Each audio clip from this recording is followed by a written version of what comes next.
Dude, Benton Guinness, Sir Bentonius of House Guinness. Dude, I'm so excited to talk to you. I can't, I'm on the edge of my seat and my heart is a flutter because, as I always try to start these episodes off with some context, you were one of these people. I recently had Ellie Barone on, and it was a similar experience only because I love her so much and we worked together at school. The three of us actually worked on a project that is still one of my favorite things ever. And and I haven't seen her and I didn't know anything. And I've seen you so very much from a distance, but like, nonsense social media, nothing. I don't know anything about what's going on with you. And so I saw you in December, but it was at an alumni event where the fucking, God bless them, Bandits on the Run were playing at full volume. And so it was like, yeah, bro, oh my God, high five, see you later. All right. That like the bar, what's up? So we didn't get any conversation. So many people to see at the holiday party. It was so good to see you though, It was great. And I've never been to that party before. And so for me, it was like a first time at that thing, but also first time seeing so many people, definitely since pandemic, but other people. I mean, I saw people I hadn't seen since I graduated. It's been a minute. So I'm excited to catch up with you, man. But I'm going to start, as I always do, with where are you from? I'm from Elsberry, Missouri. That sounds like a huge city. Is that right? Yeah, you probably have heard about it in, Times. And everybody's from there. Yeah, it's like a lot of, it produces, great actors, one after the other. Tom Cruise, John Travolta, Martin Landau. Missouri, though, for real. Brad Pitt. That's true. Is he from he's from St. Louis, right? I think he just went to college there. I'm not exactly sure. I just kind of this is less fun. This is about you. Tell me about Elsberry.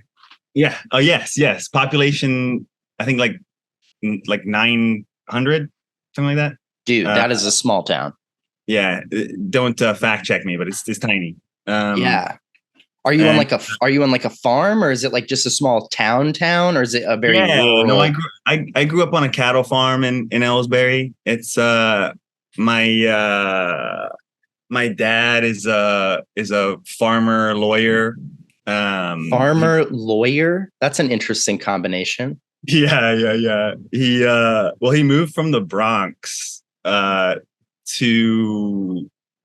go get land. My dad was always really poor. And to start a family with my mom, and so he's like pretty Bronx, and he moved out to this population 900 farm town. It's like Green Acres except without the money. Yeah. You know that show? It's like way from before both of our times, but like the Manhattan couple is like wealthy and they decide to move to the farm, and just that clashing of culture is so intense. They built an entire #1 sitcom out of it, and your dad's living it. Yeah, there you go. Yeah. Is mom from Bronx too? She's from Jersey. Okay. So the area. They met there. Yeah, I think they went to school together, like high school sweetheart situation. My dad, I think, moved out to New Jersey for a little while, and they met and fell in love, et cetera, et cetera. But that's kind of actually inverse. She's from like 9 brothers and sisters, and they grew up on a racehorse farm. Jersey. Okay. Like, he was like a very nice horse farmer. My Your mom's dad? Yeah. Got it. Horse farmer with a lot of kids. Yeah, 9. Crazy. Did he race them like in the backyard? That's what I would do if it was my field, I would get all the kids, I would pick a favorite, and then I would let the neighbors take bets on who the fastest kid was. I think you'd have a fantastic farming operation, Rob. I think you made it. Either that or it's a great testament to why I should never have any children. I immediately was like, let's make some money off these fuckers, Yeah, no, super small town. I love Elsberry so much, though. We've got the Senate Theater, a little local movie theater.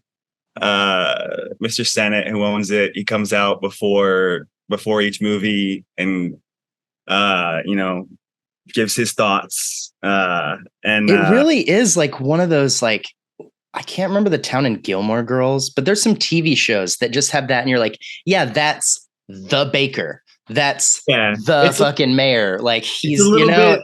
It's a little bit like if you go to your friend's like new play they just wrote, and they're from Missouri, and they're like, yeah, they're like, oh, like here on these streets and these farms, right. just fly, you know, like right. yeah, Streets, like roads, let's be honest. yeah. There's one road.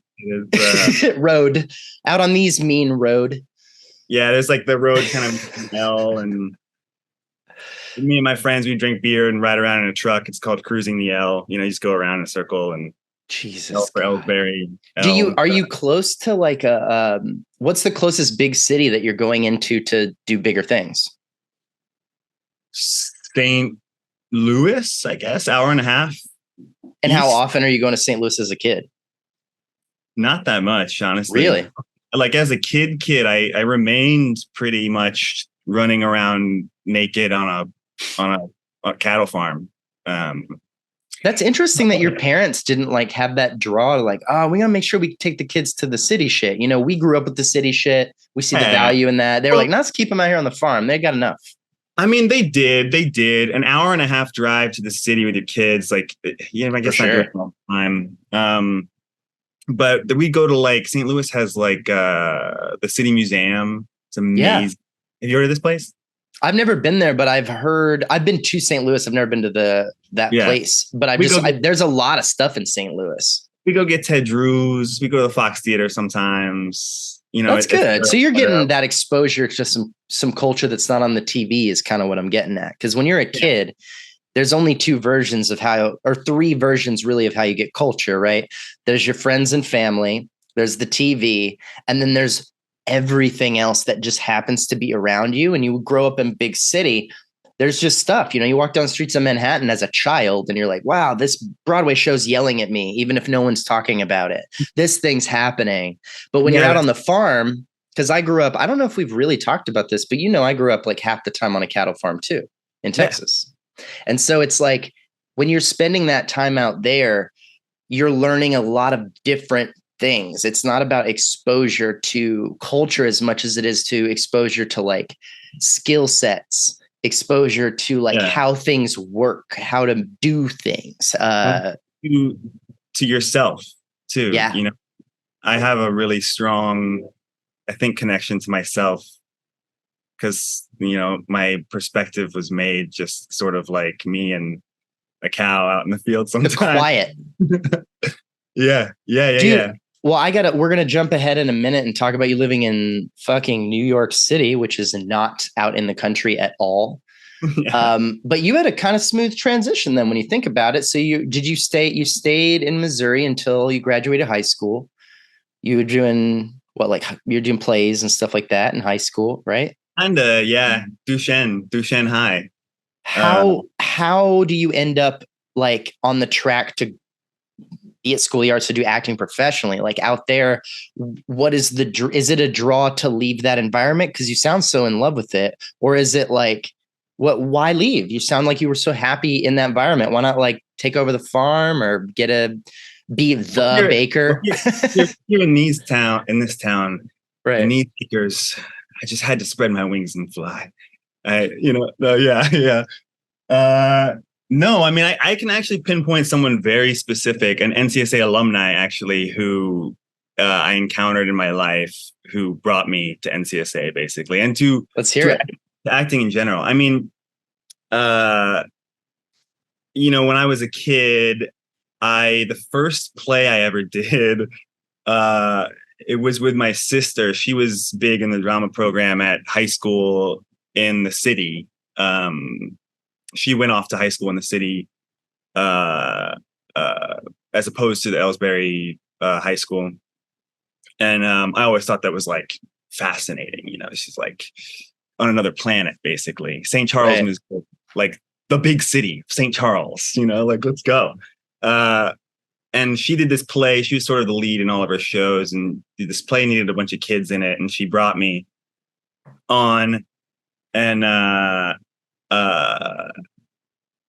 I remember I just loved it, man. I loved it so much, and I had this experience where my sister was like, she told that there was this big like jock guy playing. It was like a Holocaust play, of course, for St. Charles Catholic High School. Uh, and there was like this big jock guy who was like throwing us on a train, and she told him, she was like, "Hey, could you like push him extra hard or something so I cry?" Uh, and I remember that happened. I looked at him, I looked at her, and then I had to go sit down and like draw something. And I remember I was drawing my family and I was just crying. And I didn't really understand. I was in second grade, I think. So I like didn't really get what's going on. And I think there's a recording and like my sister just staring at me, I'm this little Jewish kid, just like that. It was great. I ever since then, I think I sort of wanted to explore like there's like a different world. I couldn't really grab my head around it, but I always wanted to do something like that. And I started getting really interested in the arts. Of course, I wanted to be a rock star, like way more. So I was doing a lot of guitar playing and like open mics and trying to do that sort of thing. And was starting to do bad in high school because I just like I'm not made for like school or math or cubicles or I don't know. I'm just what does that mean to you? Break that open a little bit for me. Why do you say that? Because I'm not either, dude. I have literally bailed on school and quit a dream job in a cubicle at Comedy Central because it didn't suit me. But this show's not about me right now. So why do you feel that way? I mean, there's so much you can go into about American school systems and how they, what they're gearing people for, really. But yeah. And we've talked about that on this show a lot, about how it's not made, especially for the people a lot of times that end up at School of the Arts. That's part of why they end up in that curriculum, this weird new conservatory arts all day thing. What? Because they've been doing liberal arts for 13 years. Hogwarts to me, UNCSA. Wow. For sure. So, I mean, there's definitely that. But what did you start to feel like? I'm interested in talking about this for a couple of reasons. First of all, I also briefly went to a very rural school district when I was living out on the farm, and the school that was public there versus the school that was public in the city. Holy shit. And then I went to high school in New York City. That was a totally different experience. And so I'm curious for you as you're growing up, and you said you have an older sister. How many siblings do you have total? Catherine, Patrick, Daniel, 3. That's an interesting way to count. So, like I said, man, I did school. It's just not my. Exactly. We're getting to this. Yes, exactly. Not my siblings. Fuck, too hard. Right. Stop. You're like, I almost ran out of fingers, asshole. But did you feel at what point in your like grade school experience were you like, I'm not feeling like the left side of my brain shit? Maybe if you weren't calling it that, but I'm not feeling like that is the thing where I'm like getting patted on the back, feeling like that's something I'm getting right. When did you start to feel that trail? Because I feel like no one notices that when you're like in first or second grade, shit's kind of easy. When did it start to feel like it wasn't your vibe?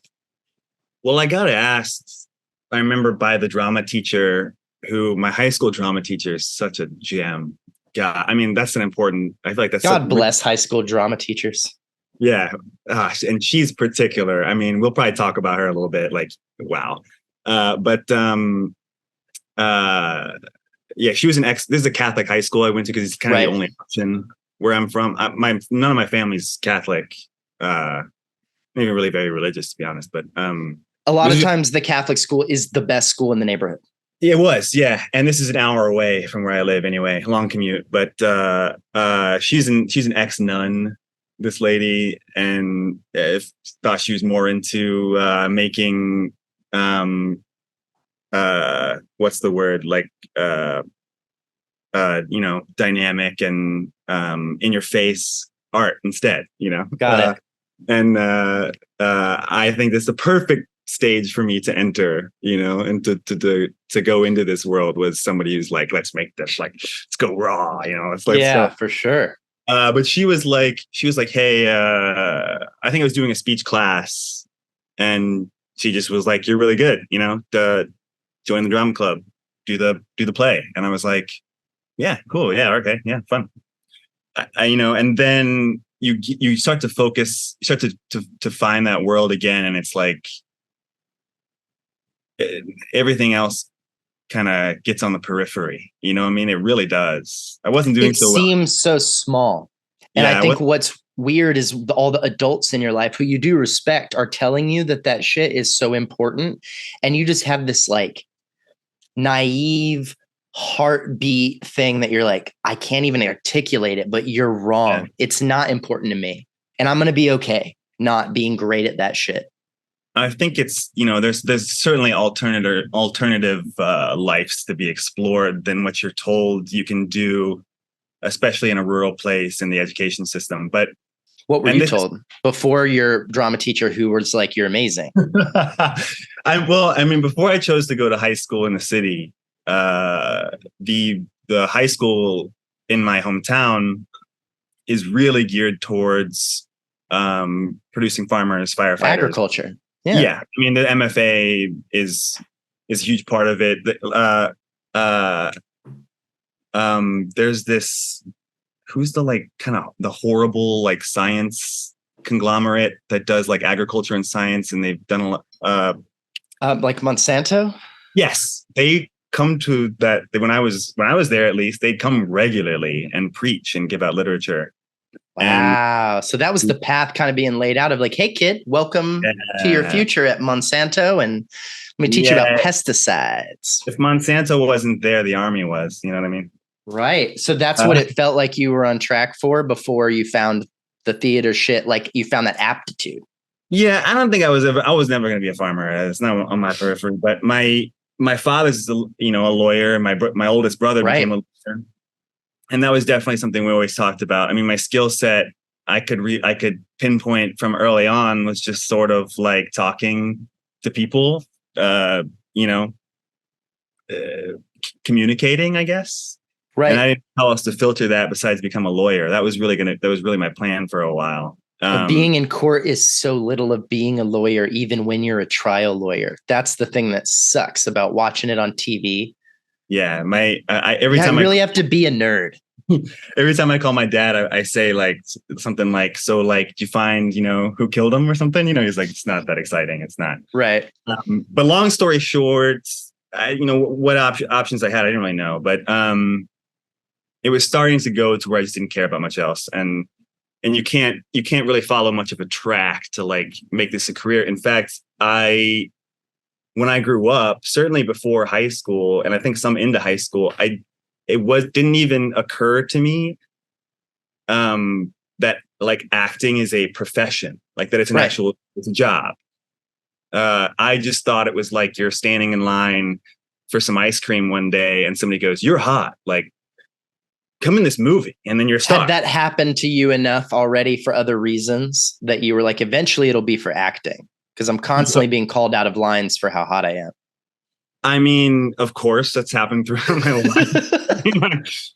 That's something else we can talk about. It's really hard. How it's been uphill for you to be so handsome. No, I wasn't though. I wasn't. I was handsome, of course. I mean, dude, I met you when you were like 17, and you're one of the best looking people ever. Are you like and you look like you've aged about 25 minutes. So like, thanks, man. Thanks. I'm in callbacks for somebody who's 22 right now, and I'm really trying. Hey man, I don't got the looks, but I got the age with you, dude. 100%. Yeah, I constantly got it. People are like, what do you like? 26? And I'm like, thank you very much. Milk that for as long as I can. Retinol, salicylic acid, lots conditioner. Let's go. Serums. Yeah. Date a black woman if you can, and you'll look much younger. I went with Korean, but it works the same way. Yes. Yeah. Absolutely. Courtney, some of that don't crack and that don't raisin comes through. She's got witchery on how she can preserve. She's gonna be beautiful forever. But another story. Anyways, We'll get there.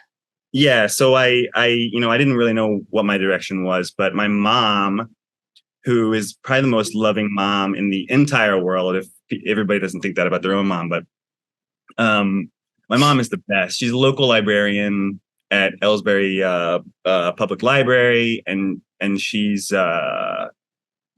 has like a section in the library where kids write their own books, and you can check out the kids' books that they wrote. Like she's the best. And she always really cares about me. And she was kind of the one who was like, he should be an artist, probably. My dad pretty adamant, I grew up poor and my kid's not going to grow up poor. Like, get a job, please. You know what I mean? But part of my parents moving to Elsberry in the first place and having kids was they said, we want to do things differently than like how it was done for us. And right. We are not going to, our goal is to not stifle these kids' creativity. Like that was they had a great, like, it was like a parenting plan. It was so good. Our parents, and I know you're quite a bit younger than me, but not really. How old are your parents? Like how old are they right now? Sorry, mom and dad. Let's say they're 40. Oh, come on. They're not, it's going to be fine. Let's be honest. 60s. Yeah. 60s. Okay. So our parents are about the same age. Mm-hmm. Our parents, and this is a thing that I'm really learning too, and talking to people from School of the Arts, especially around our age. A lot of these people we went to school with, man, they went to school with us because they had parents like us who were coming off of a certain kind of parenting and behavior that they resented. And so they were like, no. When we do it, we're going to do this. And so you and I grew up with the freedom to go, what do I want to do?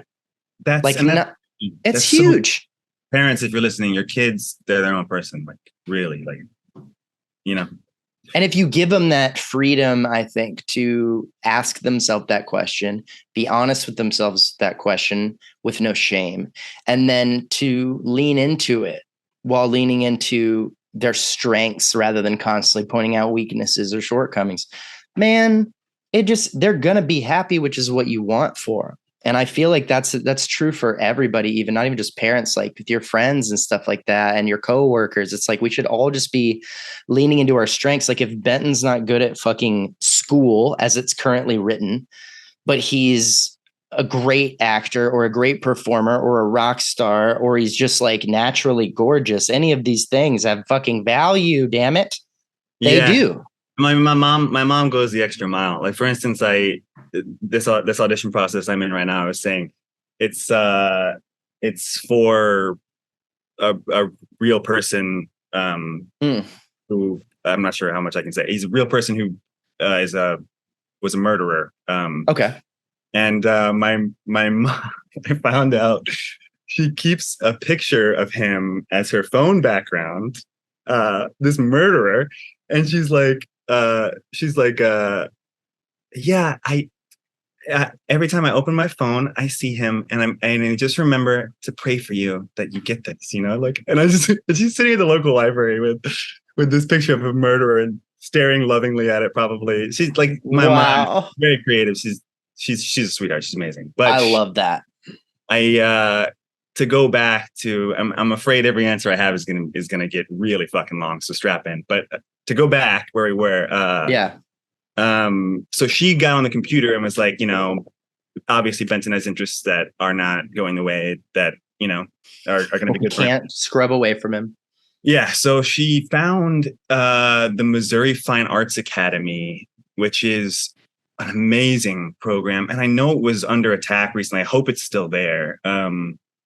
As a lot of arts in Missouri are under attack, and a lot of things in Missouri are fucking under attack. Sure. But this program is so amazing. And it takes a group of like 150 high school artists from Missouri, and you audition and they bring you to an interdisciplinary college program for a summer, where they bring college faculty from all across the country to come teach interdisciplinary arts to groups of students. And you you break up into your art. So you have to apply for a certain arts, music, dance, painting. So you had some practice at this before we showed up in North Carolina. Yes. Well, this is the magic moment, really, is I applied for guitar because that's what I was. And I get on, I probably get on my audition. I don't remember what I played on guitar, but it was probably like the Strokes or something, like hey, hey, da, da, da, whatever. And I'm not great. Let's be honest, I'm not super great, but then probably not either. But and I sent it and I didn't get accepted. And I realized well, I don't even think I got to sending it because they had these requirements that were like play this scale and play and go through your chord progressions and They wanted a classical guitarist. I couldn't read music. I just, Right. my brother who had a jam band taught me how to play guitar, and I was playing the Strokes all the time. So I applied for guitar and I realized it wasn't going to work out. And so I looked at what else they had to offer. And the only thing that I figured I could do, the only thing that didn't really have requirements besides just do something, was acting. Put yourself on tape and do these 3 things. And I was like, well, I do some stuff here at, with the drama program, and I've always loved that. I'd probably be pretty good at that. Let me give that a shot, because I just had to go to this school. I really wanted to go. And I applied for acting and I got in. And my acting teacher there was Ian Merrigan, who, do you know this guy? No. Ian Merrigan is OG UNCSA. I forget when he graduated, but like 70s. No. I don't think so. I think like Gerald time probably. Oh, okay. So maybe like early 90s. Yeah, that makes sense. Got it. Not that much older than me, but I was in high school at the time, and he was an adult. But he was teaching acting there, and he's NCSA. And as the listeners and you, I'm sure, know, like NCSA is good. Man, he's really great. The what they teach you is the real thing, not any puff or poff or whatever. But and so he was teaching us kids the real thing, and it was magical. And I remember one day we did this like improv exercise, and it just like, I just felt that thing. And he was like, he like took me aside. I remember he said, like, this is really, like, you're really good, and I think you should not do anything else. Like, you should go after this. And I was like, what do you mean? Did I go stand in line for ice cream, you mean? Like, I literally had no idea. I had no idea that you could, like, go to school, that you could train, that you could. I didn't even know colleges existed for this thing. I was like, what? And he was like, yeah, I went here. It was a great program.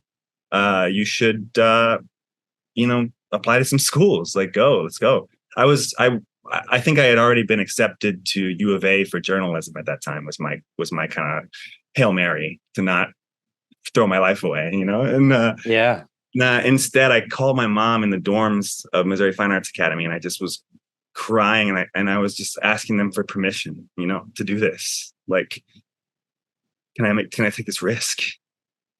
I just found out you could do this. Like, let's go, and of course they were like, yes, let's go. There's some stipulation. You have to apply for these real colleges as well. And my mom and dad hilariously tell me later that they were like, yeah, well, we just, it's kind of tough love my parents have. The realistic love. They were just like, yeah, we just thought you wouldn't get into any of them. And then the backup, you would go and get a job. But I did get into UNCSA, and I think I have Ian Merrigan to thank for that and most of my life, honestly. But one day I was sitting in UNCSA in Matt Bullock's class. He's my, wow. But nothing more needs to be said. We know Matt Bullock. Matt Bullock is the best. But I was sitting in Matt Bullock's class, and I came into Matt Bullock's class, and I walk into the classroom, and he's sitting there with Ian Merrigan. And I hadn't seen Ian Merrigan since I was in high school, like many years ago. this was like, I think my junior or senior year in college. Right. And I also, I didn't really remember or know that he had gone to this school. I for some reason, it wasn't something that I thought of. Didn't click. So I saw him. This was just a like, what the Missouri? Like what? What did that? You know? Right. And it was awesome to see this guy who trained me. I mean, the way he trained me, it was, what are you doing? Who are you substituting? I taught at School of the Arts when they first started that acting out program for like middle schoolers and to come after school. And I got an email that Janine forwarded from me that she sent to me and Carl, which I appreciated. That was like a note from the mom. It's basically like 4 levels of telephone. But basically the kid had gone home after my class and told her mom that she loved the class.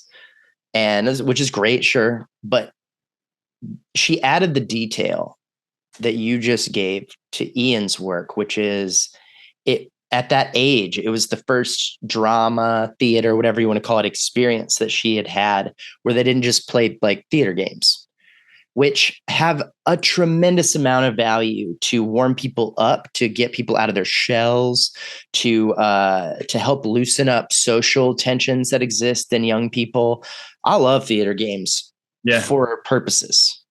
Yeah. But it's not acting. It's fucking nothing to do with it, really. It's like listening to I'm trying to think of a good comparison in music. I think it would be like if you joined a drum circle with like a bucket and you don't know how to play the drums, but you bang along with it and you're like, okay. And you're playing with the group and it gets you, hey, I'm not afraid to make music with people and shit, but you are not learning how to be a musician. That's not the same thing. Yeah. You're just banging on a bucket with a bunch of other people. Yeah. And I think it surprises some people how ready some young minds are for things like the craft of acting, which we are like, oh, you don't really need to learn that or try to learn that till you're like 18, 19. You won't be able to handle it. Even high school theater. I think it'd be a lot like the mystery of language. Like when you're younger, like you can say, what does it feel to be honest? Right.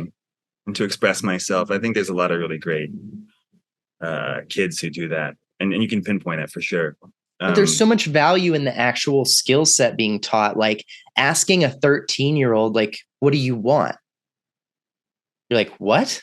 Yeah. Like, what do you mean? They've never even considered thinking about life as far as like, oh, everybody everywhere all the time just wants things and is trying to get them from each other. And you're like that is explosive when you're 13. That's a new and some people aren't ready to think about the world like that. You're right. It's a limited language thing, a concept thing. But man, you talk to 12 kids, 2 or 3 of them are going to be like, what? You just lit my brain on fire. And now I need to think about this. I think if you can grasp that and you can handle that, I think it prepares you for anything. The road to where I am now has not been easy. It's all been improvised. There's no one who's really, thrown a rope for me necessarily, except for these great teachers and stuff. And I feel ready for anything. My life is it's a trajectory. I'm going to be living it at whatever place it is. And if I'm real broke, I'm always broke. But if I'm real broke, or real down and out or whatever, like at least I understand my place in the universe pretty well. I understand myself and I understand other people and how it works. It's so valuable. It's just so valuable. And to work through your own therapy, through thinking about yourself and how other people do the same and feel the same and have the same. It's just so good. But I think you're right. And I think that that's something that I've been kind of saying for a long time, in that I think it's funny to me that theater, which you could do if you're I've been a drama teacher before. If you're a drama teacher, pretty much when you get hired, there's no curriculum usually. And it's just up to you. You have to just turn something in that your principal is going to be like, I'm okay with you teaching the kids that. That makes sense to me. Go ahead. It's not history. There's no test. You can pretty much teach them whatever you want. Some high school drama teachers might be doing different shit, but I went to more than one high school. I've talked to a lot of people who did drama and theater in high school, and a lot of what we call theater class, which a lot of like, that's the one that like, yeah, they're the kids who want to do the play are in it. Also, the jocks who need a fucking credit are in it too. And they're like standing up there with their R Town script, like, oh, man, I can't believe she's dead. And that's fine. I think that's okay. But if we're gonna have that blow off class that half the kids are taking because they need it, and the other half the kids are like legitimately interested in it, why not up the fucking ante of what we're talking about? Have a like Ashley Jansen style class, have a Sconey style class, something where we're really digging into like, why do people do things? Tell us a story. All right, let's pick it apart and see what everyone's motivation in that story was. Because we're studying real drama between people, how people interact, what we're doing on Earth, rather than just like, all right, scenes from a hat. You're the accountant and you're trying to get your taxes done. Be funny. And you're like, this is what we're going to do in drama class today. It's like they're afraid to go anywhere real because they know, I don't know, maybe they I don't know what the motivations is. I don't want to guess, but I think part of it is an acceptance that half these kids aren't into it. And I think that I remember being in those classes as the nerd who was like, I'm here to learn acting and theater. And then there's the kids who are blowing it off, which I don't care about the fact that they're blowing it off, but I hate the fact that it feels like the teacher is slowing down for them. Well, I can also pinpoint my high school acting teacher as being amazing. Yeah, let's talk about that. This is right place, right time. Truly, right. She really wanted to be what's the word when you're shaking things up? Subversive or something. Sure. Yeah. She's a maverick, a little bit of a renegade. Yeah, she wanted to be a lot because this is a Catholic high school, et cetera, et cetera. And so these kids you're talking about who are like, I don't really want to be here. Oh, she made them want to be there. Like, right. She was really good at that. She was tough. But she was picking shows for this Catholic high school, like A Lie of the Mind. Which Matt Bullock directed like right before you got there? Yeah. It was one of the shows I saw when I visited the school. Right. And just like kind of intense pieces like that is what you would usually choose. Like I said, this show about the Holocaust, which in some ways a lot of Catholic high schools have to kind of do what they have to do. They have no place telling some stories, but I really like how she went there with all of it. And right. She was tough. She was cool. She really cracked the whip, and like she had like Meisner books like in the classroom. Like she was just cool. She would take us to New York to go see plays, to go see Broadway shows. Hell yeah. Hilarious in itself, going to New York with a gaggle of suburban Catholic mom chaperones, right, to go to Broadway. What'd you see? Oh God, Rob, we saw the Book of, like I said, this is my acting teacher. You saw Book of Mormon with all those people with our Catholic suburban mom chaperone, and they cried and left. They would cry. I was sitting next to the chaperone. She cried and she left. And when we finally, after we watched the show, and I just loved it. Oh my God, I loved it. After the show, we got out and I went, we went to go find the chaperones, and she was standing outside the theater sobbing, and she kept saying, "Why would they say that about God? Why would they say that about God?" Book of Mormon, fuck God in the eye and the ass, that song. I was hoping you would fill in the gaps for everybody. Yeah, I know yeah. You're like, what? Book of Mormon. Yeah, and I think that that's all of that has really inspired my mission. I think to try to be really, to try to be a little irreverent. Some people just get so caught up that they hurt themselves. Like she didn't need to. She could have watched that show and said, "I don't agree with you." But I think. Who gave you that discernment, mom or dad? About like irreverence. just on the notion of seeing that experience. And you could have gone so many different ways with where she was at. I'm judging none of them, but just to make it clear, you could have been like, man, she sucks. She's got she's got terrible attitude. Like, get her out of here. That's not you. So I know that's not how you reacted. You also could have been like, oh my God, I'm so sorry. We shouldn't have brought you. This is so bad. This is our fault that you feel bad. That's not you either. There are a number of ways to do it, but your thought was like, okay, well, I'm not going to let you take away my good night. I enjoyed the show. And I kind of have compassion for the fact that you feel bad, but you had a choice to engage with that content in a different way. And maybe in the future, open your brain a little bit. You can just walk out and say it wasn't for me. It doesn't have to ruin your life. Yeah. Where do you think that specific perspective comes from in your head? Because that is a very open-minded and healthy perspective for them and for you. Well, my parents are both Methodists. My mom is a librarian, as I said. My dad is a lawyer, and I think if you put those two together, you get somebody who tells stories with discernment. That is a very, very good point. I think it makes sense. I'm an actor. That's just like my father is very, very. He's probably the sweetest guy that is. He a trial lawyer? Yeah. Like he owns a firm. Got it. Plenty of lawyers sit behind a desk and do paperwork all the time. I think that's most of his situation. He does a lot of like contract and stuff, but he also does trial. Got it. But and he's the sweetest. Like he's taken jobs in town for people to save them from the law, and he gets paid in construction work, or got it, or food resources, like that was my granddad. He was a big barterer. Yeah, he's a great guy. And I think I get devil's advocate from him. I can't help but even if I'm furious about something, I instantly kind of go, well, like last night I was picking up Courtney from her show on Broadway, which felt so cool. I got out of a one-on-one class, which is its own thing. Do you know what this is, one-on-one? I think they took us to it like when the relationship with the school first started. You paid to talk to casting directors, etc. Or to train with them.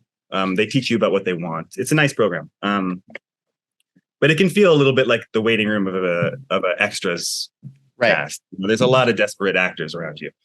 And that feeling rubs off a little bit, if you're ever in an audition room or if you're an extra or you're in a one-on-one, there's just, so when you're immersed in these waters of desperation. I did background acting when I first got to LA, literally for money. I was like, I can be on set all day for this rate. Sure. I'm not doing anything. I need fucking money. Yeah. And I know how to keep my shit together enough to, what do you need me to wear? This shirt, you got it. Stand over here. No problem. Whatever it is, basic shit. But man, that community is so weird. It's so weird to be in, dude. I met my wife in that community for real. Yeah. And she will tell you to this day, I mean, she doesn't do that anymore. And she also, and this is what we kind of connected about. We both met doing background acting, and neither of us had an ambition to be an actor. Like we weren't on that track to do that. And she was doing it also for money, also kind of to pass time. She's also a hand model, but now she's a therapist. And it is so wild, that community, and she can speak to it so much better than I can, but it is such a weird mix of people. You got your randos like me and her who are like, no plan to be in the business. We don't care. We're there to just like, oh, what is it? $100, stand over here. Thank you. A lot of paid audience shit in LA. That's one of my favorite stuff. They're like, sit here and be a good laugher. And me and my wife, like, you got it. And we would watch a free show, not even free. They give us $100 each. I'm like, this is great. But a lot of people around you are like, this is part of my journey to become a professional actor. And I also have talked on this show before. First of all, I want to make it very clear. I am not talking shit about being a background actor if you want to be an actor. We have talked about it before. Reps will tell you, don't do it. My advice is do it. In a way, it is better, in my opinion, to spend time on set making your money than waiting tables if the money is going to be similar. I'd rather be on a fucking set. Just don't I put was it on your resume. I was background in Miss Maisel once, and Rachel Brosnahan was doing a scene with her ex-lover, and she really like this. This was maybe the first time that I got to see actually really professional actors doing it. And obviously, you have a feeling of being separated by some invisible wall. Yep. Like here, real actors are there, you know. And the way she took command of the moment and the set and asked for her own needs and would stop to talk to the other actor and be like, you know, I'm doing this, I'm action that, situate like talking the talk about work. And I was like, that's what I do. It's like, wow, it's so good. And I mean, to be on a set, to you go for it, go do it, go be there. You know, don't wait tables. Any way to kill that disillusionment that you have, whatever it is in your head that's making celebrities or TV or film or acting on a pedestal for you to where you're down here and it's up here. And one day you need to get up here with it, bring it down, bring you up, get on the same page, or you're going to be stuck in a weird position. And being on set for anything will help. Talking about that separation, where the story I was on just a minute ago, I got the one-on-one class. I felt this certain type of way. Right. I also am in this audition process that's like the craziest moment of my life. Like I've gotten really far and it's really big and my mind's just all over the place about that. So I definitely feel like in two worlds, you know, kind of right now. And I just produced this movie and like Tabitha King's executive producing and it's coming out this fall and it's just like a lot going on. It feels so good. And I really feel like I'm coming into my skin and, congratulations. Thanks. Yeah. So I got out of this class and I went to go pick up my girlfriend who, is UNCSA's most beautiful graduate, Courtney Carter. You probably know she's most talented. She's amazing. Of course. She's on Broadway right now. I went to go pick her up and I just had this mix in my head of like, you know, being the student at a pay to play and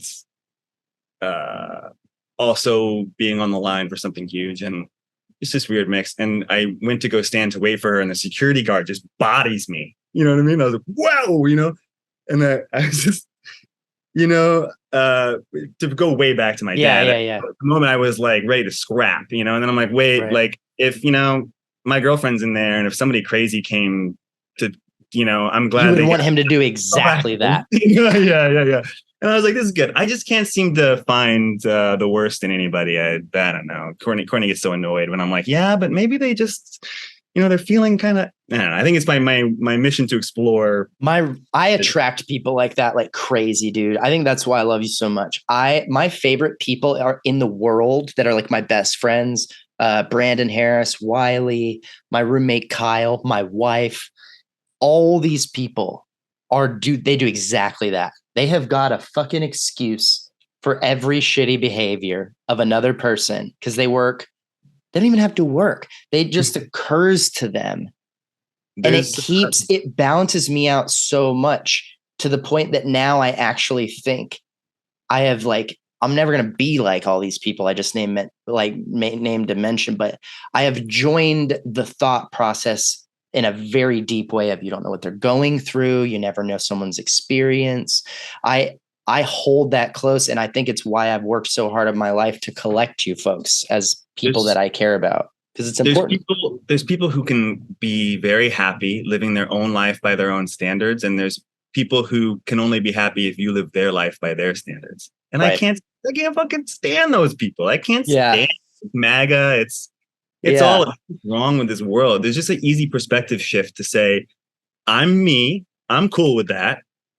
And if you don't hurt me or anybody, then like do what you want to do. And, you know, I just can't stand there's this, I mean, it's tale as old as time, racism, ignorance, misunderstanding, etc., whatever. But if there's just more people who go, you know, I'm myself, I'm happy with myself and see themselves in other people. And this is why I think the arts is a valuable thing that shouldn't be delegislated as hard as it is.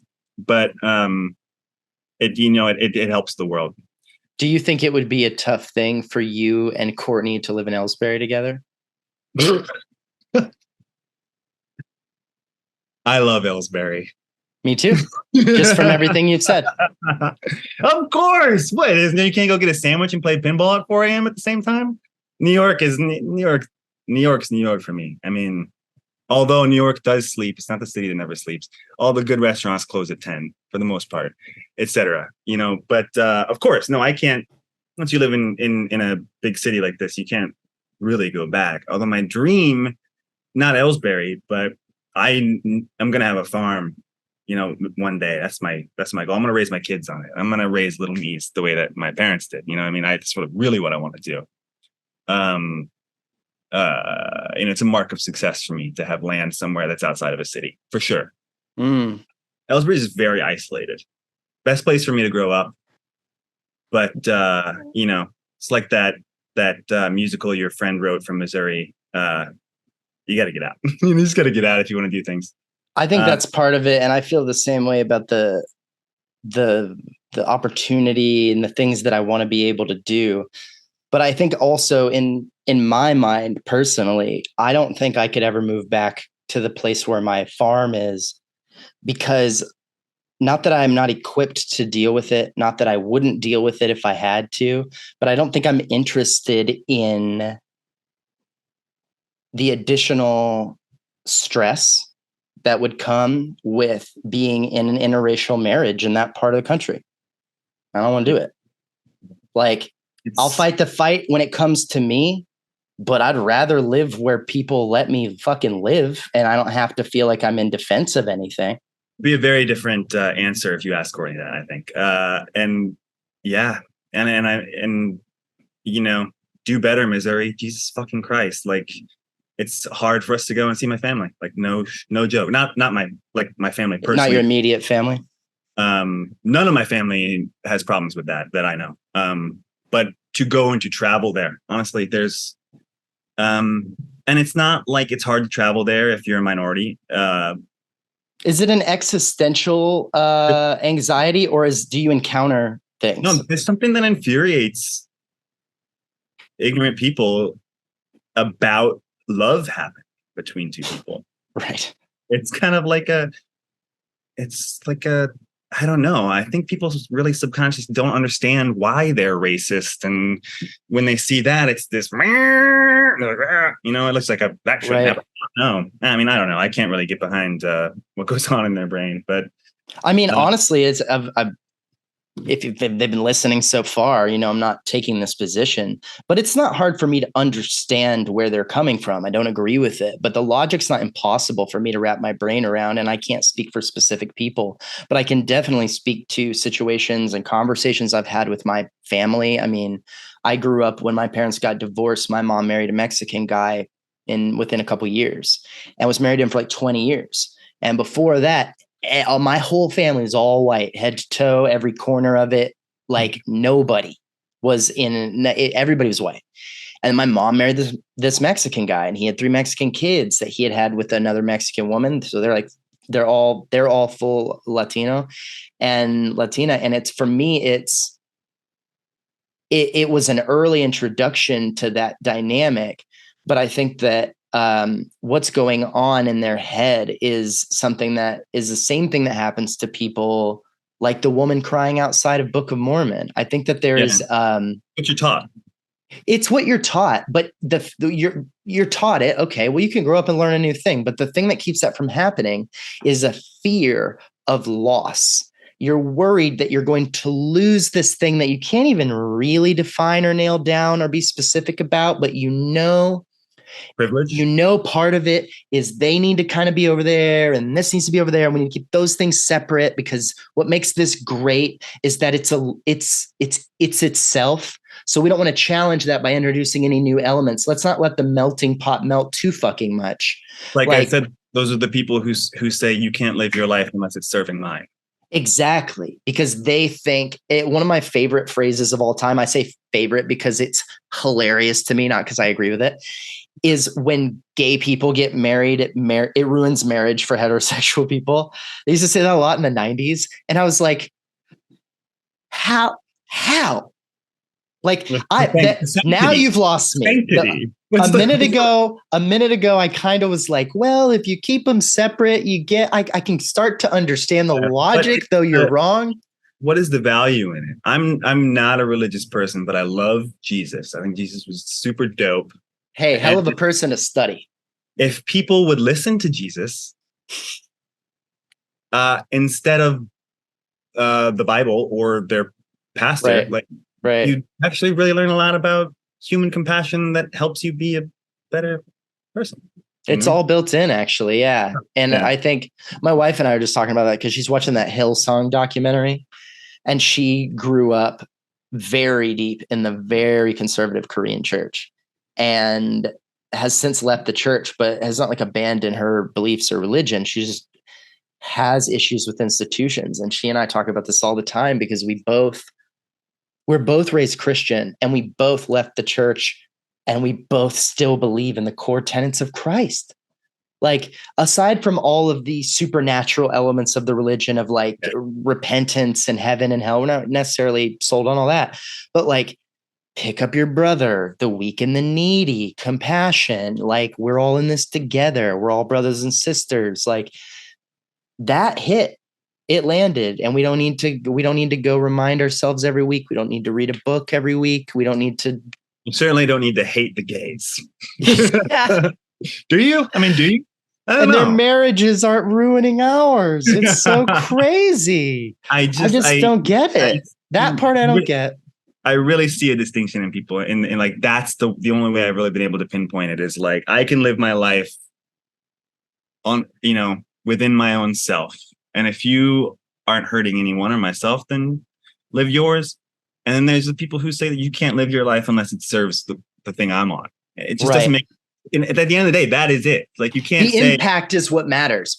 How much do we affect each other? Because I agree. Someone can go scream racist stuff about Asian people into a pillow in their own room. And I'm not going to lie, I don't really care about that. They can say it about white people. It's not in my business. Do I think that's like helpful? No, but that's your right. Whatever. You say it in front of me and my wife or me alone, we're going to have a fucking problem. But before that, before it hurts other people, before you do that, man, live your fucking, just leave it. Just leave me alone. I mean, I'll take you deeper. And I think there's a part of me that's sort of a hopeless culture warrior. Yeah, as a matter of fact, he'll definitely tell you that. But, I just want to be out there. But I think one thing about that is like, that's where it's, the source is really the key for a lot of ignorance. Like, sure. And the unseen things. You can go out and you can say racist things to someone's face and they can say, fuck you. And that's his own thing. But the person who's screaming racist things into their pillow, they probably go out and they do racist things. Maybe you don't see. Maybe they vote a certain way. Maybe they watch. They promote a certain sort of media. Maybe they. It's unlikely that's the only racist thing they're doing. Yeah. So I also have problems with the person who would scream to their pillow. But I said, but the act of the pillow screaming, if by chance you're channeling it all into that, I support it because I'd rather you do that harmless thing. Right. Yeah. But I don't know how much I can affect what's hardwired into you at the end of the day. And so that's why I'm saying like, this is why I bring that up as an example. I'm not saying I have no problem at all with the fact that that's happening. And like in my soul, does it hurt a little bit? Sure. But at the end of the day, I feel like there's only so much we can do to affect other people, like you said, that don't agree with us. And they're not going to self-deport from living next door to us. They're not leaving. We gotta fucking get up and buy cakes from them and shit. Like, it's we all have to figure out a way to do it. And so it's like, I want to leave people a little bit of room to, if you want to be the worst version of yourself in private, and that's your way of getting it out, I'm not going to hunt you down for that. I'm not going to make you feel ashamed about what you do in the dark or what you scream into a pillow. But I am going to point out the distinction that doesn't cause anyone any hurt there. And if you do it all there, or whatever that place is for you, now you start inviting people to scream together into the same pillow. Now we have a club forming. Now we have a fucking problem. Like, this is when it gets out of hand. But I think what it feels like lately is like, even if you have a thought that doesn't agree with the world, or you have a thing that everyone's not on the same page with, or you're not on the same page with everybody else, it starts to be that kind of Catholic mind crime shit where you're like, the fact that you're even thinking that, fuck you. And that is not helping people come to the table on any of the shit. Right. Yeah. There's got to be, part of what makes people that way is just the desire to be oppositional. But I mean, it's tough. It's like my whole actor mission, honestly. It's sort of why I like, I want to do this. I want to buy a house for my parents and stuff too. I want to do all that. But I've lost a lot of friends. Isn't your brother a lawyer? Yeah. He'll do it. Don't worry about it, man. Go have fun. Yeah. So I'm no stress really. But part of why I really want to do it, like I've lost a lot of friends from when I grew up, solely just from going to a big city, being in the arts and having a liberal mindset. Yep. And it's come out to things like I've, said, hey, like maybe, like there's this movie with Cuties, right? Which is Mess. It was like had a lot of Netflix. That's the one with the kids stripping or some shit. Yes. Yeah, exactly. And that's the way you perceive it. It was written by a woman who she was sharing her own experience, Got it. And it did get twisted. It's like pretty, there's like, I never saw it. That's what I picked up from the headlines. Pedophilic stuff for sure. That's kind of the way it was marketed, but at the core, this is it was a female writer director who was telling her story. And I just remember the world was blaring about it. Like, look, Hollywood pedophilia, right. They want to tie those things together. Right. So Yeah. Which is like, it's not like it doesn't happen, like Jesus. But, I just keep finding myself in this place there. It's the wrong argument, man. And I kind of am like, I was like to this guy, he was ex-military, he's Marine boxing champion for a while. I love this guy. We used to go down to parties at the river and we would do this thing where I would pretend to get punched by him. And he's huge, Marine boxing champion. And he would do a across the face and I would do a bop, and we would get money betting these drunk people how many times can he punch me in the face before I knock out. I love him. This is so good. This is my friend, That's a good hustle. And he said it was great. It was a good idea, actually. I'm kind of a skinny guy. Great hustle. I could get a really good kick. Oh yeah. Oh, I'm sure you sold the shit out of it. Almost go down. Everyone, yeah. Next he's down. So you're practicing acting. You're both making mad money. I love this guy. And then he had said something about how the left is coming for my kids, and I kind of was like, I don't think it's that extreme. You should watch the movie. It's a bad thing to say. And I was like, you should watch it. And it was written by a woman, and I think she's sharing her perspective. And I think it's worth giving a chance to, maybe. I think every piece of art is like that. And that's not a typical, I wouldn't say, Midwestern mindset. And the response was, I didn't know you're a pedophile, Benton. And wow, I can't find him anymore. Right.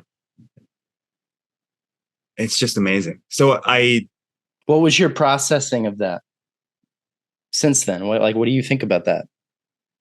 I mean, it's happened in a lot of different ways. It's happened for a lot of people, especially I think during the pandemic and the Trump era. And it's this very divisive time, and it's very easy to get on the internet and get a perspective that you want to die on the hill for.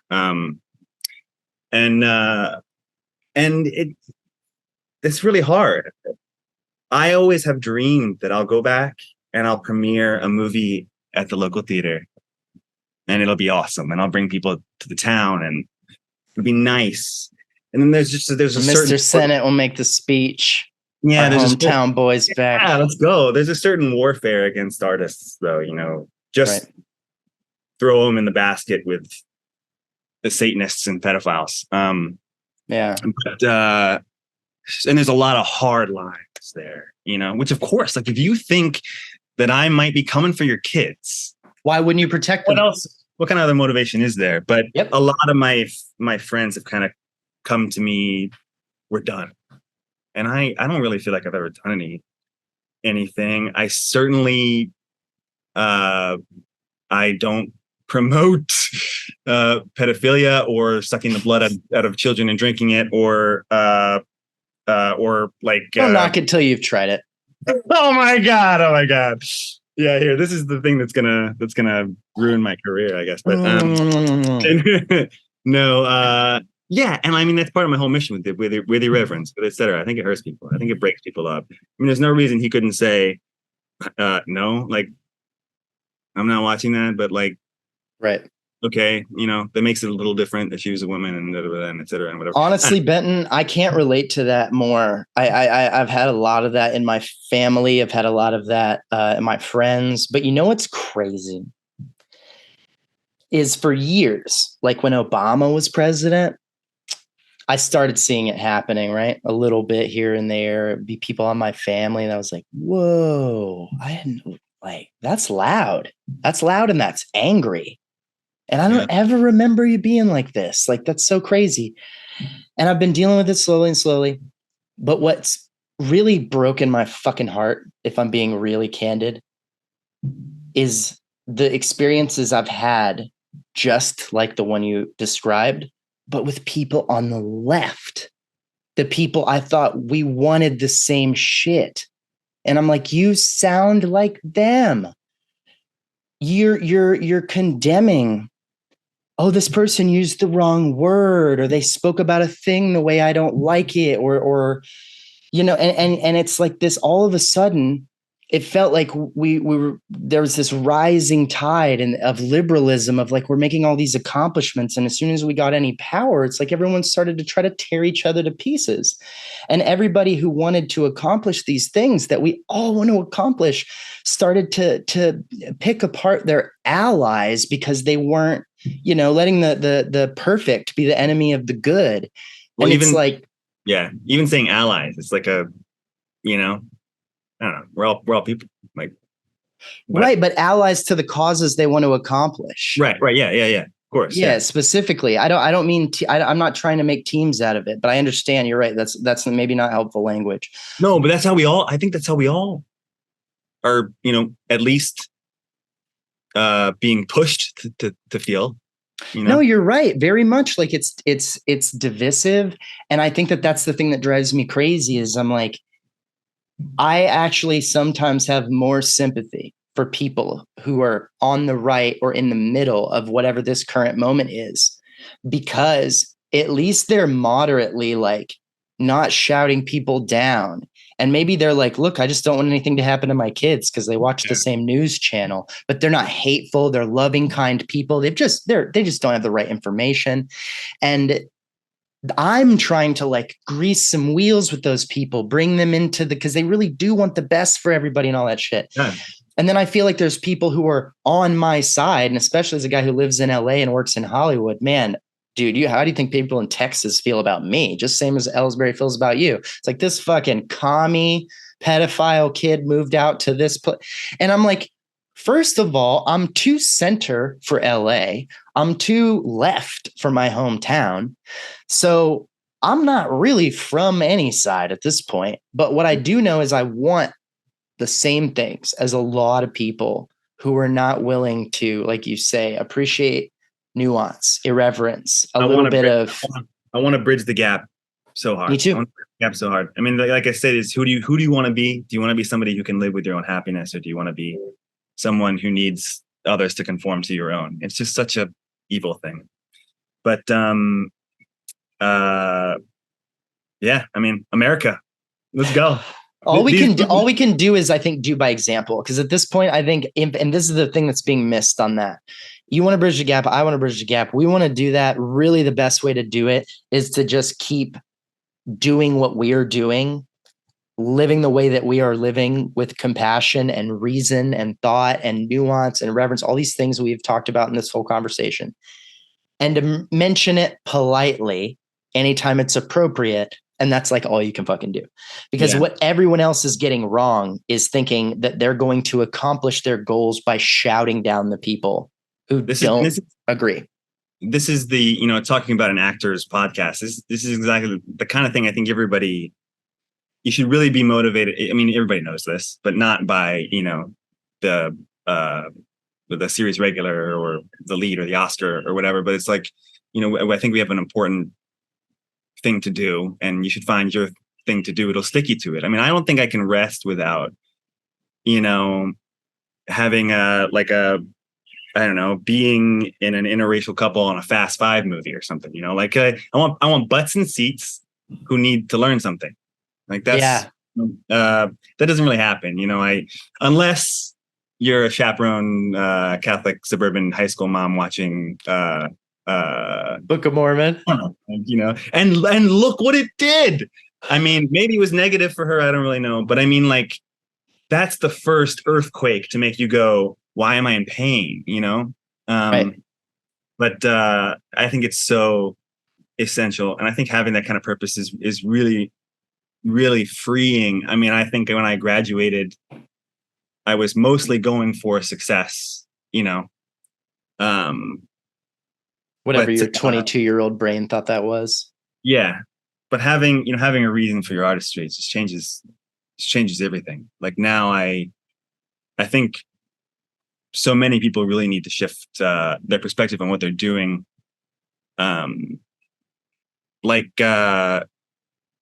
I graduated and I was freelancing with a lot of top 5 agencies, and I just felt so good. I just felt like, let's go, we're done. It's sealed up. I was cocky and I wasn't thinking about a purpose. The pandemic happened sometime later, and amazing perspective shift. That's so freeing. Like, I started to look at the people next to me and like, what are they doing and how can we do something together? And more so, how can I make stuff on my own? I think when you start to think about that, the sky's the limit, really, for anybody. I took a look at the ropes that were sort of holding me back and cut some things and go, okay, like, what happens if I just do the things that I think my successful self would do? And so start writing the stories that you think are good.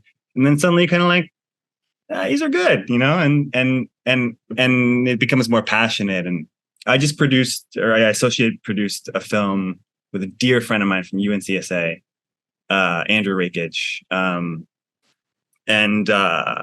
mean, man, I don't want to go back to anything besides making indies. Like, I mean, I'm going to, but the amount of control you have over that, over what you're saying, it's just unparalleled. So good. I have to say, man, and I don't say this to everybody on this show, not because it's not true, but because it doesn't always just occur to me in big neon letters, but it does. And so I want to say it to you. I said it to, I think last time I thought about this was with Lauren Kerriman.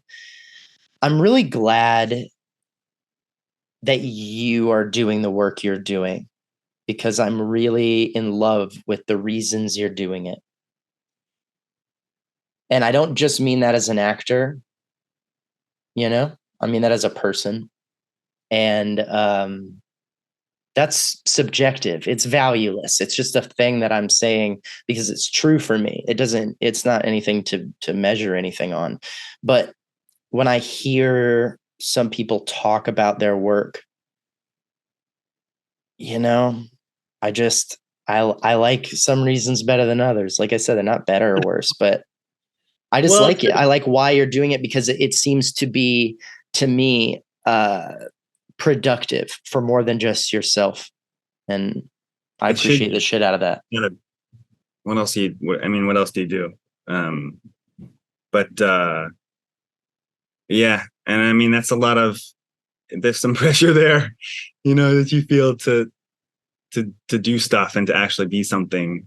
But it's okay if you don't either, because your value to me is also not assigned to your acting, which is why I also just made it clear, and I'll say it one more time. I'm not just talking about your art. I'm talking about you, like you being a person, the way that you treat Courtney, the way that you are with your friends, the way that you encounter that lady outside Book of Mormon. Like, I mean it. I want more of that.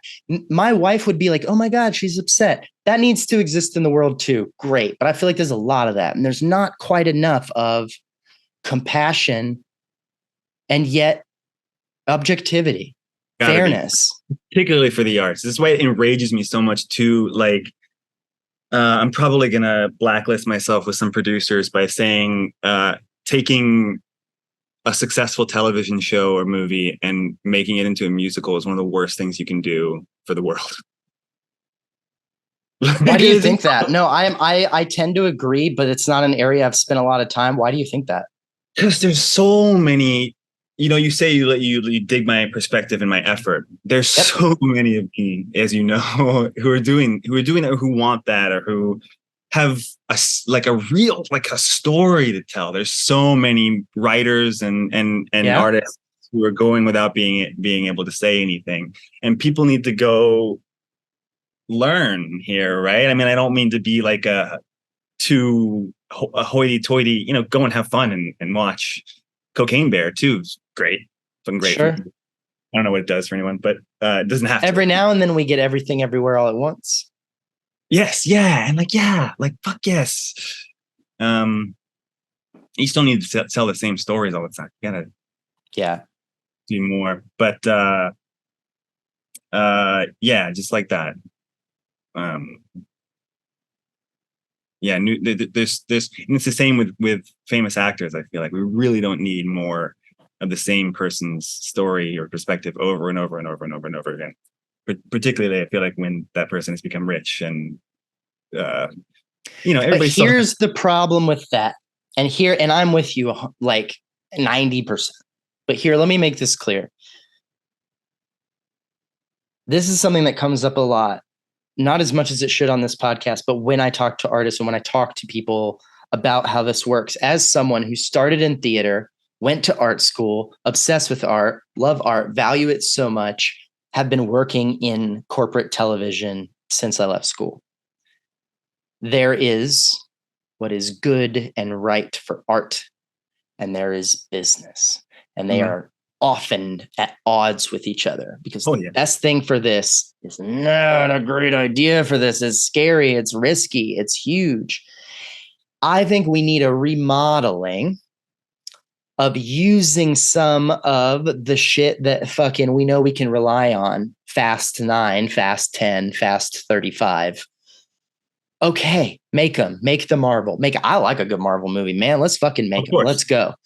But let's use a little more of that capital to make Everything Everywhere All at Once. Let's make more of those things while doing the other thing, because here's the problem. As much as you're right, we're like, God damn, man, can we make a movie that doesn't have these 30 actors in them? They get every fucking role. They've had every role. But here's the thing. When you put a poster in Elsberry, Missouri, outside the theater with your face on it, unless your family and friends walk by it, they're like, I've never heard of that. I got something else to do tonight. Matthew McConaughey's fucking face sells that movie. He's got to be on the cover. Somebody's got to be. Somebody has to give you a reason, because you're right, Benton. Man, there's so many stories to be told, but they also make a lot of movies, and there's so many TV shows, and there's like, hey, have you seen Succession? Have you seen Barry? Have you seen Ted Lasso? They're all ending at once. Have you seen them? Have you seen them? Have you seen them? And no one's seen everything. They have to have a reason to give it a shot. And there's only so many reasons. Everyone's saying it's really good. It has my favorite person in it. I saw them in that other thing and I liked it. And that cachet that an actor builds is almost as fucking important as their skill set as an actor, because you got to get people in the fucking seats to see that you're great. And that's part of it. And that's what sucks and is beautiful and tragic, and why we're seeing strikes, all of this stuff, because that balance of making a good thing with good people who have good stories and sharing that with the world is so important. But you got to pay the fucking bills. And if all we ever do is cast exactly the right ethnic group for the part, or always do exactly that thing that we're like, that is important. That is fucking important. But we also need to sell it. And if we don't sell it, we're going to go out of business. You're never gonna have a perfect world, and money is such a great motivator. I don't think a good one, but But it's the reason why America is the country you want to be an actor in, because there's more work. Yeah. I also think when you say paying, you got to pay the bills. Well, some of those bills are yachts and trips to Dubai for the producers. And yep, 100%. And studio execs. That's the balance. At the moment that's been really being dealt with right now is there's too much up there. Yeah. Can we move back down here a little bit? And it's every institution, man. It's every institution on earth is that way. The church gets too big and he's got a private jet. The fucking, you know. In a perfect world, blockbusters would be entirely unknowns, just ready to tell their amazing story, and there'd be no war. And right. You know, but you want to do both. And Benton, this is what I'm saying about your perspective. Why I think it's valuable, whether you make art or you move to the farm and raise your babies. The fact that you are, or do both, God bless. If you're out there living life this way, it is valuable to me as someone who shares your perspective, because I think you are interested in trying to find that balance and you recognize that it's there. There's too many people who are like, I got time for art, man. I got a yacht to buy. For real, that's how they feel. And there's a lot of people who are like, I don't care if the person in the movie is famous. That person doesn't share the identity of that character, and I don't want to see him playing the role. And it's like, okay, well, then we'll make the movie for you and your friends to watch, and you can approve of it. And to every degree, you know, it's like there's too many people who are not willing to have the negotiation conversation, the nuance, and you are. I love it. I love what we're saying on that. I was just thinking, I was very ADD. I was thinking all the way back to the beginning of the podcast. Oh, perfect. Bookend it, because we're almost out of time. Oh yeah. Oh wow. Oh man, we just started. I know. I was thinking about how we met, and I don't remember how we met. Well, generally doing hopscotch. Oh, how we got to know each other. Yeah. So, I mean, you could talk about this, Benton. There's very different stages of me throughout my life, coming from a farm, being on a farm, to living in the city. But I came to UNCSA, and somehow I got accepted. This is crazy to me that I don't know how. I do know how I got accepted. You know, I see the Bob's reasoning. I love that process too. In my day, when you auditioned for NCSA, you saw the Bobs.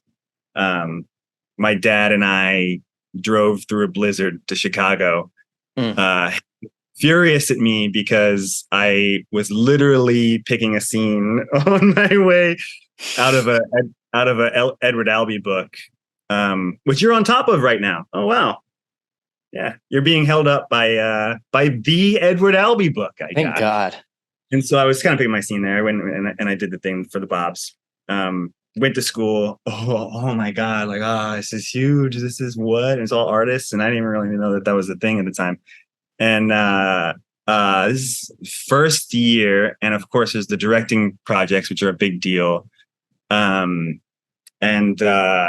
usually it's, upperclassmen and upperclassmen, like upperclassmen directors, upperclassmen actors.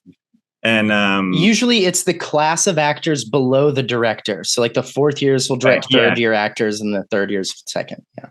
And I remember you just asked me, you were like, you want to audition for this part? And of course I'm like, yes. But I felt very super proud of myself to get in there with you. You're my first big director to give me a shot. You know what I mean?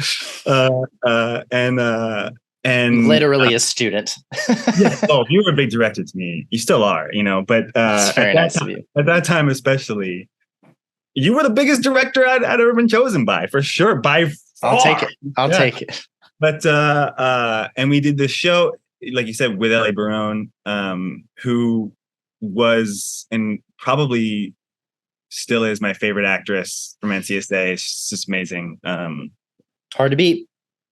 Yeah, and we did the show. I shaved my head for it. I went to the gym. It was and I did it, and I felt like I was flying, and everybody was like, you did so amazing.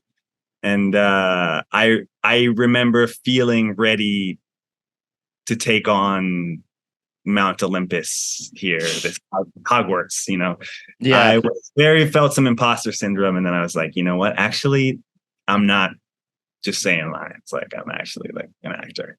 It felt so good. Do you know why I cast you in that? No. I'll tell you.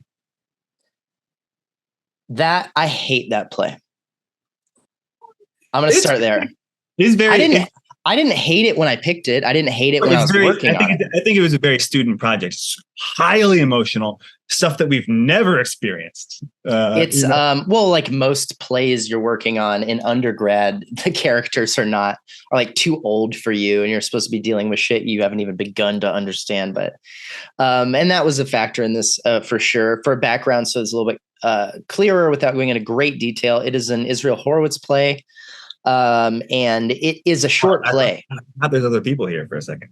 Right? You're like, yeah, it's like, yeah, I know it is, Rob. Oh, right. We're on a podcast, of course. Yeah. Oh, yeah. Yeah. Hello.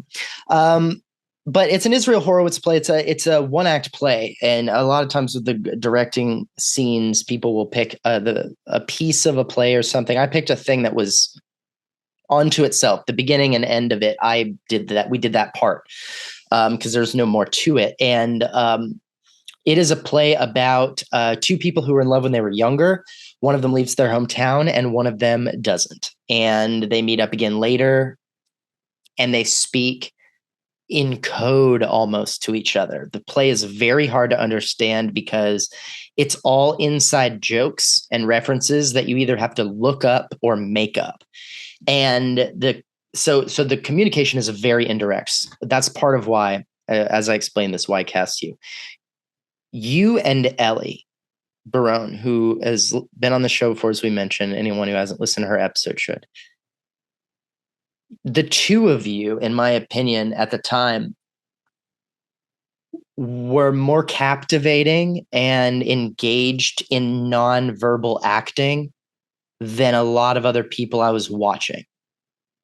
When you two just looked at each other, there was something happening. There was a lot. And because the language in that play is confusing and weird, and even the audience is like, what the fuck are they talking about for half the fucking scene? You need to know what they're saying to each other. And you two were instantly great at that. Well, Ellie's more like this than you are. But neither of you are super like overly expressive with your face. You're not making fucking character mask faces the whole time. That's not what I mean. But just by staring at each other and being in a moment, being in an emotion, it didn't seem to be a lot of work for either one of you to do that with each other. And you didn't even know each other that well. Yeah, I can't wait to work with Ellie again. Me too. I said that to her when she was on the show. And I can't wait to work with you because you're still one of my favorite actors for this reason also. Hopefully I'm coming to LA soon. That would be great. Please let me know. Yeah. That'd be cool. But I hate the play because at the end of the day, I'm like, it was a good exercise, but I would never want to go see it or do it again because I'm like, it's not fun. It feels like you're watching a conversation that you're not part of. Sure, and then by the end, you kind of figure it out and the lights go off and you're like, what the fuck was that? Like it felt like a writing exercise for Israel or something. I don't know what it was. So good. But it's loaded with Paul Simon references. That's part of why I liked it too. So, but watching you two in that was definitely one of my favorite experiences at school because it was so great to have both of you. Man, that's probably also why I cast you too. You both speak to me so glowingly, like beyond what I feel like I deserve. And other actors who are more fairly like, oh yeah, man, that sounds great. When I talk to you and Ellie, you're like, that would be amazing. I'm so excited. And I'm like, okay, calm down, but keep going. All right. It feels great. So it's a little bit of that too, for sure. But that happened in the rehearsal room too, because when I was like, let's talk about something, let's try something, let's experiment. I direct in weird experiments. I'm like, I don't know, let's try this today. That enthusiasm and engagement was there in a non-cynical, open, eager way that I've only found in so many people in my whole life that really work that way. And you and Ellie imprinted on me at that time. I mean, I remember being like, this is what this is what it is. Now this is what we're, and then the rest is 4 years of NCSA where they really tell you what to do, you know? Right. I mean, in my time, maybe except how to get an audition and an agent and join the business. Like start your acting career. Yeah, but you ask for too much. How to be an artist was there in flowers. Like, oh my god. I think I've heard. I know sometimes you talk about the management and stuff as well. I think it's like going in a more direction of business, and which is good. But yeah, I remember I was in my fourth year, to go all the way back to the beginning. In my, or maybe I think it was fourth year. It was later in my time there, and I was having a really hard time in the middle of or at the end of school. I was on arts probation like the whole time, and yeah, I was on mad arts probation. Frequently. I think I was a different person in college, and I still think I worked really hard, but I think I also give off this persona that I'm here to party or something, you know. And I was, of course I was. I mean, yeah, we had some great parties. Yeah. But I mean, there was that, and I think people underestimated my dedication a lot for that, and I was struggling with that so much. Senior year came, we get I think this is a forming moment of my life so hard. Senior year comes and you get your fourth year plays and your fourth year casting. I feel like for an NCSA student, that's what you look forward to since the day you arrive. It's way too big of a fucking deal. Yeah. It's like you hold it up high. I mean, well, it's the product of what you've done for 4 years. Let's see it put to work. It's really huge. I got to pick my final show. You guys don't get to pick shit. No. Yeah. And case in point, I was doing a play in Winston-Salem with the Children's Theater with John Bowers. With Peppercorn? Yeah, Peppercorn. And I get I think Kira was there with me, and she was like, oh my God, we got our senior casting. It's here. You know, this was in the summer. Of course. And I just like, oh, cool. Like, let's take a look, you know? But Kira, of course, my favorite cheerleader, she was like, let me find it for you. I want to tell you what you are, you know, scroll on her phone, scroll. The longest scroll of your whole life. Scrolls back up. It's just like, I'm just not seeing it. You could look it up, you know? And so I was like, oh, all right, let's see it. And I look it up. It's a list of all the casts, you know, and stuff. And I'm scrolling like for my name. Bottom's not there. I go back up. It's not there. I wasn't cast at all. My name just was not on the list. And every part was cast for the whole season. Some exciting stuff. And I just remember thinking in that moment, just being so confused. And then I started getting a flood of texts from my class. Why didn't you tell us you're not coming back? Wow. Like, what happened? How are you? Are you okay? You know? Yeah. And I didn't know. It's like, I'm waiting for my I'm finding out with you. I thought, here's the end of the road. Like, they're kicking me out, I guess.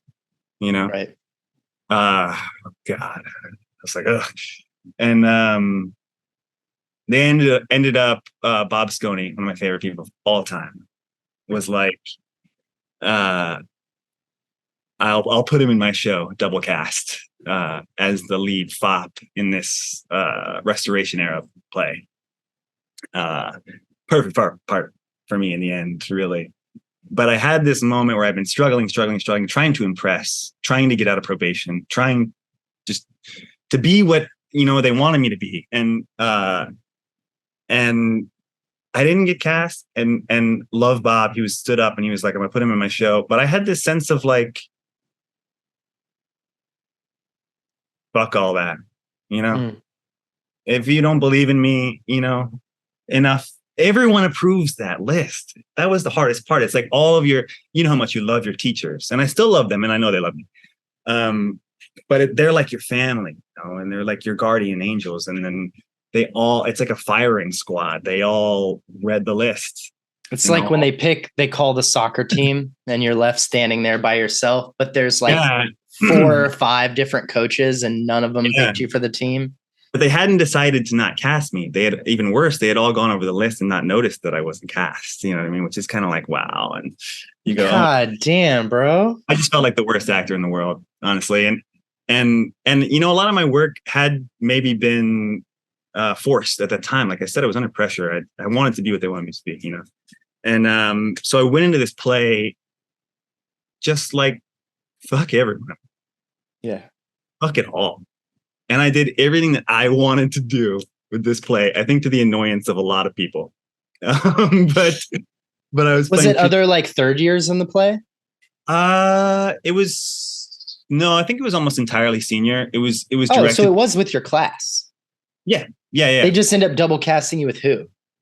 Alex Bodine played Tristan. And he and I, as you know, could almost not be more different as actors. And so we had a vague memory of this. Yeah. We had a fire and ice fop in this play. It depended what night you would go there. It was a very different show. But I just was having the time of my life. I was like, what do I want to do? You know? And then of course, what does Bob want to do? Master of Restoration era comedy. And I just was like, what do I want? And it's so freeing to suddenly be like, I'm going to make my own choices. I'm going to make the boldest ones. I'm going to do what I want to do. I really feel like I wish more students could come into their own on that. But I mean, I was making crazy choices and et cetera. I think I had a pause in there, which is a Benton Guinness thing. If you don't know my work, I love to find a really long pause in comedy. Just throw everybody for a loop, you know. Break the timing. Yeah, and it kind of every night it got longer, but it worked. But I had that moment. I was feeling all that way, and I did the show, and I felt like it was such a triumph. And they gave us a undershirt to wear under all of our, you know, finery. And one night I took my undershirt off. And I, you know, was folding it up into our little basket thing. And I see that there's writing on the name tag of the shirt. And I mean, I was so emotional in this whole time because I felt like my career was done, you know, career in college. And then I also felt like I had found myself. And I looked at there was writing on the tag of this shirt, and I looked at it and it said, I, Merrigan, Ian Merrigan. Yeah. No fucking way. Yeah, and I was wearing a shirt, and I just like, you know, I just was like, man, like people will try to tell you to give up, and if they don't tell you to try to give up, they'll try to make you give up, or the world will. You know what I mean? But it's like keeping that dream alive can pay off at any moment, and in ways you don't expect. Yeah. And what's not important is who you impress, but what's important is like the story you write of your own life, you know, and the people you meet and the impressions you have was huge to me, and a revelation I'm having as well now, so many years later, talking about young Benton running around on a farm and having a dream to school, to now, to pandemic, to everything, to I think I can say, like, testing for a lead on a Netflix series, like, and all kinds of other stuff. I just worked on this other thing. I can't really talk about either. The film is premiering this fall. It's like sometimes it just happens all at once, and you have to be happy with being yourself in your own journey, and just keep it alive. I mean, at any time it could happen. It doesn't matter if you go broke for 5 years. Like, just keep it alive. You know. Proud of you, kid. Let's go. I am 100%. In more ways, yeah, in more ways than I can probably articulate. Thank you. This went way too long. I don't care. I love talking to you, man. No, fuck no. I'm not doing that. They can all listen to the whole 2 hours. Fuck them. No, I love you, and we'll have you back on, and we'll talk about a million other things some other time.